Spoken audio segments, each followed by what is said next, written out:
এই কর্মসূচি কেন্দ্রিক দু চারটি কথা আপনাদের মাধ্যমে পশ্চিমবঙ্গের যুব সমাজের কাছে প্রেরণ করতে চাই। প্রথমত, যথাযথভাবে যুব মোর্চা এই কর্মসূচি নিয়েছে, অত্যন্ত হৃদয়গ্রাহী বাস্তবতা মেনে প্রাসঙ্গিক একটি স্লোগান রেখেছে, নিয়োগ চাই বিজেপি তাই।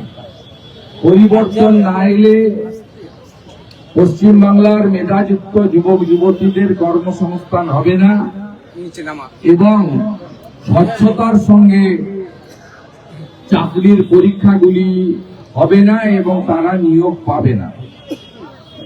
আপনারা যদি গত কয়েক বছরের ইতিহাস পর্যালোচনা করেন বর্তমান সরকারের, তাহলে দেখবেন 2011 সালে 51টি নথিভুক্ত কর্ম বিনিয়োগ কেন্দ্রে 99 লক্ষ প্লাস 1 কোটির কাছাকাছি নথিভুক্ত বেকার ছিলেন। আর এই রাজ্যের মুখ্যমন্ত্রী মিথ্যাচার এবং আসল ইস্যু থেকে সবসময় সরিয়ে দিয়ে চটকদারি রাজনীতিতে, নাটক ড্রামাতে বিশ্বাস করেন। তাই আসল বেকারত্বের সংখ্যা যাতে কোনোভাবে সংবাদ মাধ্যম, রাজনৈতিক দল, বিশেষ করে জনগণ জানতে না পারে, তিনি প্রথম কাজটা করেছিলেন কর্ম বিনিয়োগ কেন্দ্র তুলে দেওয়া। আজকে রাজ্যে কোনো কর্ম বিনিয়োগ কেন্দ্র ফাংশনিং নেই। কর্ম বিনিয়োগ কেন্দ্রের আধিকারিক এমপ্লয়িদেরকে লেবার ডিপার্টমেন্টের সঙ্গে সংযুক্ত করে দেওয়া হয়েছে। এই কাজটা অত্যন্ত ক্লেভারলি মুখ্যমন্ত্রী করেছেন।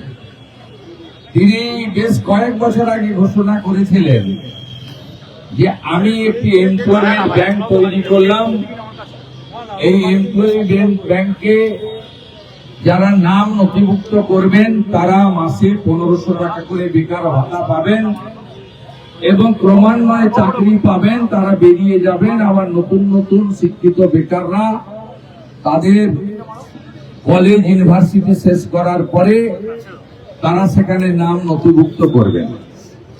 কিন্তু বাস্তবে এমপ্লয়মেন্ট ব্যাংকের যে পোর্টাল, সেটা উনি কয়েক বছর আগে নন ফাংশনিং করে দিয়েছেন। সেখানে নাম যুক্ত করা যায় না, বিযুক্ত হওয়ারও সুযোগ নেই। 1500 টাকা বেকার ভাতা উনি 21-এর নির্বাচনের আগে, 16-র নির্বাচনের আগে মাত্র 2বার দিয়ে সেটাও বন্ধ করে দিয়েছেন। 21 সালে তৃতীয়বার ক্ষমতায় আসার পরে গত 5 বছর বেকার ভাতা নামক বস্তুটাও বাংলা থেকে কর্ম বিনিয়োগ কেন্দ্রের সাথে সাথে তুলে দিয়েছেন। আমরা করোনা কালে যখন মাননীয় প্রধানমন্ত্রী বিশেষ ট্রেনের ব্যবস্থা করলেন, সেদিন পশ্চিমবাংলায় কর্মসংস্থানের উদ্দেশ্যে পাড়ি জমানো অন্য রাজ্যে থাকা যুবকদের সংখ্যা এবং ভিড় দেখতে পেলাম। কোয়ারেন্টাইন সেন্টার করা হয়েছিল যারা অন্য রাজ্য থেকে এসেছেন। 7 দিন সেন্টারে, 7 দিন বাড়িতে আইসোলেটেড থাকতে হবে তাদের। তার হেলথ ডিপার্টমেন্ট যে ডাটা তুলেছিল, সেখানেই প্রায় 60 লক্ষের বেশি এমন যুবকের তালিকা পাওয়া গেল যারা বাইরের রাজ্যগুলিতে রুটি রুজির প্রশ্নে, তারা জীবন যুদ্ধের সংগ্রাম আসাদনের জন্য, সংসার প্রতিপালন করার জন্য, বৃদ্ধ বাবা মার ওষুধ কেনার জন্য, পরিবার পরিজন, সন্তান সন্ততিকে ভালো রাখার জন্য এই রাজ্য ছেড়ে চলে গেছে। এই রাজ্যে এখন বিভিন্ন জাতীয় যারা সার্ভে করেন, সমীক্ষা করেন, তাদের রিপোর্ট অনুযায়ী 60 লক্ষের বেশি চিহ্নিত পরিযায়ী শ্রমিক এবং 2,15,00,000 বেশি মেধাযুক্ত বেকার যুবক যুবতী। এই রাজ্যে ভয়াবহ কর্মসংস্থানের অবস্থা। মাননীয় প্রাক্তন অর্থমন্ত্রী, মুখ্যমন্ত্রীর অর্থনৈতিক অ্যাডভাইজার ডক্টর অমিত মিত্রর পরামর্শে 15 বছরে 6 লক্ষ স্থায়ী পোস্টকে পশ্চিমবঙ্গ থেকে ক্যাবিনেটে রেজুলেশন করে অন রেকর্ড তুলে দেওয়া হয়েছে।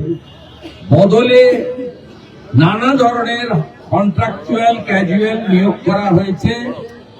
এর সংখ্যাটা 2 লক্ষের কাছাকাছি। তার মধ্যে 1,15,000 সিভিক ভলেন্টিয়ার্স, যারা মাসে 9,000 টাকা করে পায়। 4,000 ভিলেজ পুলিশ, যারা মাসে 10,000 টাকা করে পায়।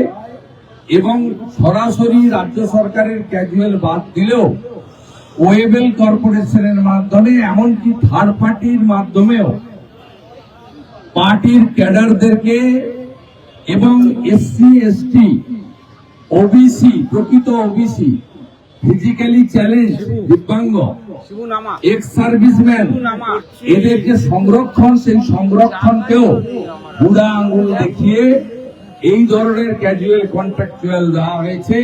কেউ 4,000 টাকা পান, সর্বোচ্চ ডাটা এন্ট্রি অপারেটররা 12,000 টাকা পান। আজকে গোটা পশ্চিমবঙ্গটায় যেমন SC ST OBC, physically challenge, আর সার্ভিসম্যানদেরকে তাদের অধিকার থেকে বঞ্চিত করেছেন, সাথে সাথে মেধাযুক্ত কর্মপ্রার্থীদেরকে এই রাজ্য সরকার শেষ করেছেন এবং স্থায়ী পোস্টগুলোকে ক্যাবিনেটের রেজুলেশন করে অবলুপ্তি ঘটিয়েছেন। তাই ভয়াবহ একটা সমস্যা এবং বার্নিং ইস্যু, পশ্চিমবাংলার প্রধান ইস্যু এই বেকারত্ব এবং কর্মসংস্থানের দাবি। আমরা দেখেছি প্রত্যেক বছর এসএসসি হতো, যদিও এসএসসি বাম আমলের প্রথম দিকে হয়নি। 1996 সালে এসএসসি তৈরি হয় এবং বামেদের আমলেও বেকারত্ব বাড়তে বাড়তে 1 কোটিতে যায়। ওরাও পার্টির ক্যাডারদের চিরকূপে চাকরি দেওয়ার ব্যবস্থাও ওদের সময়ও ছিল। তার ফলে আমরা দেখেছি বর্তমান সময়কালে 2015 সালে লাস্ট এসএসসি হয়, যার ফল প্রকাশ হয় 16 সালে। যে এসএসসির নিয়োগকে কেন্দ্র করে হাইকোর্ট, সুপ্রিম কোর্ট হওয়ার পরে 26,000-এর চাকরি বাতিল এবং 7,000-এর মতো তাদেরকে সুদ সহ পুরো মাইনা ফেরত দেওয়ার সুপ্রিম কোর্টের নির্দেশ, এটা আপনারা দেখেছেন। অর্থাৎ আজকে 26 সালের জানুয়ারি মাস শেষ করে ফেব্রুয়ারিতে দাঁড়িয়ে আমরা বলতে পারি শেষ এসএসসি নোটিফিকেশন এবং পরীক্ষা হয়েছিল 2015 সালে। তারপরে কোনো এসএসসি হয়নি। এই যে কিছুদিন আগে যে এসএসসি হলো, এই এসএসসি পরীক্ষা দিয়েও প্রশ্ন চিহ্ন হয়েছে, কিন্তু সেটা নর্মাল এসএসসি নয়, সেটা হয়েছে সুপ্রিম কোর্টের অর্ডারে। সুপ্রিম কোর্ট বাধ্য করেছে এসএসসি পরীক্ষা করতে। পিএসসির কথা যদি বলেন, মেধাযুক্ত ছেলেমেয়েরা পিএসসির মাধ্যমে মোটর ভেহিকেল ইন্সপেক্টর থেকে, রেভিনিউ ইন্সপেক্টর থেকে, পুলিশের ডিএসপি থেকে, ডাব্লিউবিসিএস বেঙ্গল ক্যাডারের অফিসার থেকে, ইঞ্জিনিয়ার থেকে, যারা হাই স্কিল, সেই হাই স্কিল জবটা পিএসসির মাধ্যমে হতো। মেধাযুক্ত লোকেরা ওএমআর সেট ছিল, ওএমআর ছিল, কিন্তু এরা কিচ্ছু করেনি। শেষ পিএসসির নোটিফিকেশন হয়েছে আজ থেকে 8 থেকে 9 বছর আগে, 17 সালে। একইভাবে পুলিশ রিক্রুটমেন্ট বোর্ড নন ফাংশনিং, স্টাফ রিক্রুটমেন্ট বোর্ড নন ফাংশনিং, গ্রুপ ডি তাদের জন্য যে আলাদা স্টাফ সিলেকশন কমিটি করা হয়েছিল, সেটাও কার্যত অচল। প্যানেল, ওয়েটিং প্যানেল দাঁড়িয়ে আছে। এর ছাড়াও cooperative service commission, municipal service commission সহ প্রত্যেকটি নিয়োগ সংস্থাকে অচল করে রাখার কাজ এই দেউলিয়া সরকার করেছে। এই সরকারের দুটো এজেন্ডা মূলত, একটা হচ্ছে সীমাহীন তোষণ, অবৈধভাবে 77টা মুসলিম জনগোষ্ঠীকে ওবিসিতে অন্তর্ভুক্ত করে গোটা প্রক্রিয়াটাকে, ওবিসি সংরক্ষণটাকে আজকে প্রশ্ন চিহ্নের সামনে নিয়ে গেছে। এটা হচ্ছে হাই অ্যাপিজমেন্ট পলিটিক্স। সেকেন্ড হচ্ছে ভাতা বিতরণ করো, 500, 1000, 1200, 800 ভাতা বিতরণ করো, করে যখন ভারতবর্ষের প্রধানমন্ত্রী বলছেন আত্মনির্ভর ভারত, তখন আমাদের মুখ্যমন্ত্রী বলছে যে পশ্চিমবঙ্গ হোক ভাতা নির্ভর পশ্চিমবঙ্গ। আমাদের প্রধানমন্ত্রী বলছে স্বাবলম্বী ভারতবর্ষ, আমাদের মুখ্যমন্ত্রী বলছেন এবং করেও দেখাচ্ছেন পরনির্ভর পশ্চিমবঙ্গ। এই জায়গা থেকে আমাদের পশ্চিমবঙ্গকে বের করতে গেলে বিকল্প একটাই, পরিবর্তন। পরিবর্তন করতে গেলে কাকে আনতে হবে?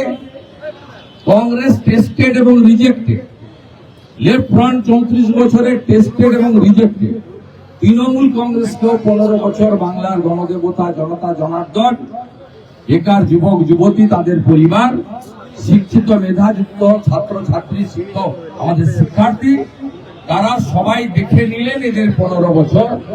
অর্থাৎ তৃণমূল কংগ্রেস অলরেডি টেস্টেড এবং উডবি রিজেক্টেড। একবারে দ্বার প্রান্তে আমরা এসে গেছি, এপ্রিল মাসে তাকে আমরা রিজেক্ট করব। আমাদের ভিডিও ভালো লাগলে লাইক এবং শেয়ার করুন।